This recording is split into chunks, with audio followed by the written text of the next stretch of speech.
Everyone is focusing on Xenoverse 3, but we know nothing involving that game matters until we get Xenoverse 2's final DLC, Future Saga Chapter 4. Not only because Chapter 4 links Xenoverse 2 to Xenoverse 3, but also because of the final update of the prequel will determine the mechanics and abilities that will all go into and be improved upon in the sequel. Hello everyone, it's me again, Steve Doja here, back to more Dragon Ball Xenoverse 2, but because people are getting too distracted with the now confirmed sequel Xenoverse 3 when focusing on Xenoverse 2's story finale makes way more sense for many reasons, one of them being, again, the story, because even if you really want to see Xenoverse 3, Bandai knows that a lot of real Xenoverse fans do actually want some closure. They do want to see how the story of the longest running Dragon Ball game by far is going to end, and the other reason being game improvements, and a little example I'm going to give you now is Ultra Instinct Goku himself. Ultra Instinct Goku has the worst autonomous Ultra Instinct mechanic of all the UIs in the game. UI Sign Goku and Ultra Instinct Cax, all of them have far better mechanics than this guy. And this is because he was made far earlier in development compared to the latter, who massively improved upon his design, and later Bandai Namco did go back and make the OG UI Goku way better because of this. This is another major reason as to why they need to make sure everything in Xenoverse 2 is completely finished before they move on to Xenoverse 3, so every character can get this level of massive glow-up design respect. A great example, I've already said this a million times, is Super Baby Vegeta. If he released the same time as Super Saiyan 4 Gogeta and Super 17 and Omega Shenron, his mechanics would be so much worse. But because he released much later as a DLC character, all the way in DLC 7, he ends up being the most glazed character ever, even getting a custom partner that makes him even better than every other GT character in the game combined. I do use him as an example because I do want to really stress how important it is to you guys that if they get everything done and out of the way right now, they can make it way better later. Again, there's an old saying, just make something now and then make it good later. That is a viable strategy and it does work. A really good example is literally Xenoverse 1 and Xenoverse 2. Xenoverse 1 is a much rougher game. Xenoverse 2 is a way better game. And speaking of Xenoverse 2, let's get on to the final DLC. Future Saga Chapter 4 is even more important because possibly our last universal transformation, though also greatly relates to our time powers too, by the way, is coming in that DLC. And it's going to be very important stepping stone for the way our movesets look and work in Dragon Ball Xenoverse 3, because again, it relates to our characters personally. But we're not the only ones getting time powers though.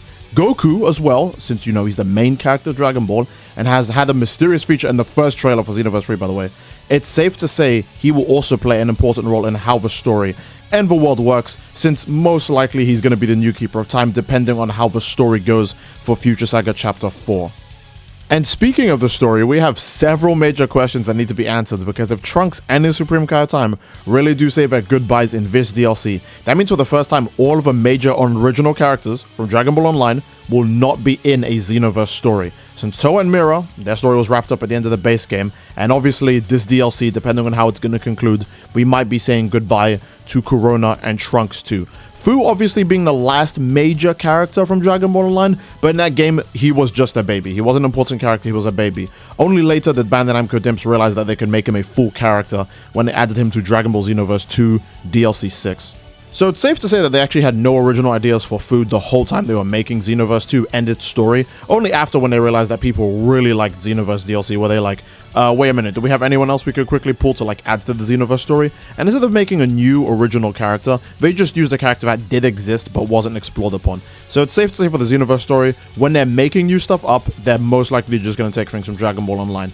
A good example is, I think you guys should 100% expect to see Cell X in some form in Xenoverse 3. We do have Cell Max now, but there's still a chance that Cell X ends up in Xenoverse 3, just because that shows how like optimistic they are to use Dragon Ball Online ideas. They didn't have to make Fu into like an aged up adult. They could have just really made a new original demon character, but they were like, you know what, let's use this really side character dude and just age him up and make him into a genius just like his mother, and then he can be the reason why Xenoverse 2 continues to have more stories. Because I'm gonna remind you, if it's not for Fu, Xenoverse 2's last story is like DLC 4.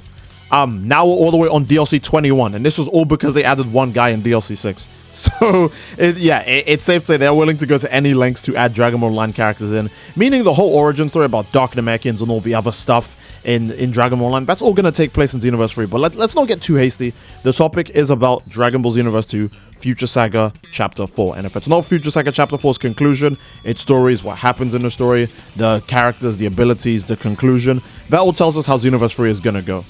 A great example is that if Goku actually does become the new Keeper of Time, which I heavily believe is going to happen since it's the only way to keep Goku out of the story but to still make him relevant, just like the Supreme Kai of Time, they'll probably just have Goku be in the time nest the whole time, just running things. You'll be like, again, I've said this in another video, Goku's most likely our Gojo Satoru. He's just going to show up for super high key stuff, so he can aura farm and flex really quick. Then he's going to go back to not showing up ever, so that way we can actually get our own spotlight, right? That's the thing that makes the most sense, is what they do with the Supreme Kai of Time, and what they do with Trunks and all the other capable time fighters in Xenoverse 1 and 2. Hell, even this with Goku, Super Saiyan 3 Goku in the original Xenoverse game would have handled any of our threats for us, so that's why they keep him at the back. And Super Saiyan Blue Goku was fully confident in being able to beat Final Form Mira by himself. Like, we didn't even need to be there, but they just put him there because it's Goku. He's the main character. He has to show up for at least one major story event. So Goku most likely is our new Keeper of Time. That's the way they're going to do it because, again, just like him, our character unlocks this unique ultra superhero power-up. Now, what's going to happen to our character? Most likely, they'll just kind of fade out of history or just become a legend in history. Just like our Xenoverse 1 character, where they are sort of relevant for the base game, but then they just kind of stop showing up because really the story is about our current newest character. They can't let us get overshined by our previous character. So they just kind of make us surpass our old character and make our old character just a legend that, you know, was vaguely talked about in time. There's a giant statue of them in Canton City, or I guess in the new city, which would be West City. But most likely our original character from Xenoverse 2 will probably not make too many appearances, if not any appearance in Xenoverse 3, especially because, again, the game is most likely going to be on a different engine. It's been 10 years since the release of Xenoverse 2 by the time Xenoverse 3 comes out, so there's a very high chance that a lot of the assets won't be reused to make Xenoverse 3 character designs. A good example is in Xenoverse 1 to 2, you can just reuse the clothes from that game to the next game, because Xenoverse 2 has all of the Xenoverse 1 clothes, just in higher graphics. But Xenoverse 3 is going to be entirely different with the way they model everything. A good example is in a lot of the, footage I'm going to be showing in the background. The way my custom character looks,